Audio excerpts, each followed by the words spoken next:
Now, just as you have seen vernier calipers, there is one more instrument used to measure the thickness or the length, known as screw gauge. Now, screw gauge can measure even smaller measurements than the vernier calipers. We have seen that the least count of a normal vernier caliper is 0.01 centimeter. Now, regarding a screw gauge, it is 0.001 centimeter.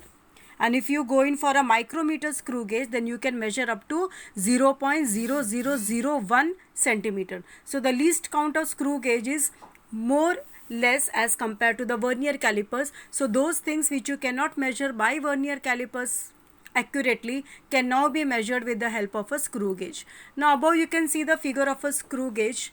Now you see the A and B part. Okay, they are, A is known as the stud which is fixed and B is known as the spindle that can move. Now when not in use, this A and B both are touching each other. Okay, the both A and B will touch each other. How? You see in the figure last you can see the ratchet, R-A-T-C-H-E-T, last part.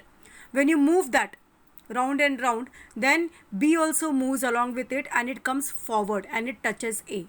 And now when you want to measure something, so you need a gap. So you will again move the ratchet in the opposite direction and again B will start going away from A and the gap is created.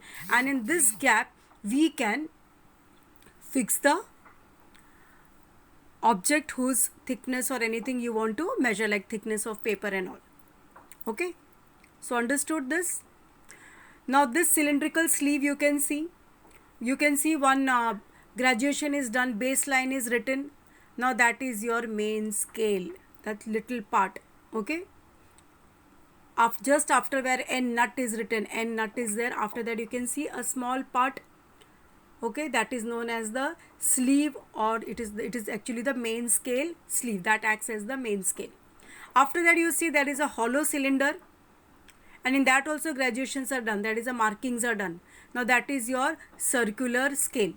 Like over there in vernier calipers, you had the main scale and the vernier scale. Here also you have the main scale and you have a circular scale. Now on the main scale, you can see one line is there which is given as the baseline. This line is known as the baseline. Okay, and on that line only on the top markings are done. Now this is the circular scale which has got divisions on it, 0, 5, 10, 15 and so on. Then you have a hollow cylinder thimble. Inside this the circular scale is fitted, and in the last you have a ratchet which is used for increasing or reducing the gap between A and B. So this is the construction explanation of a screw gauge.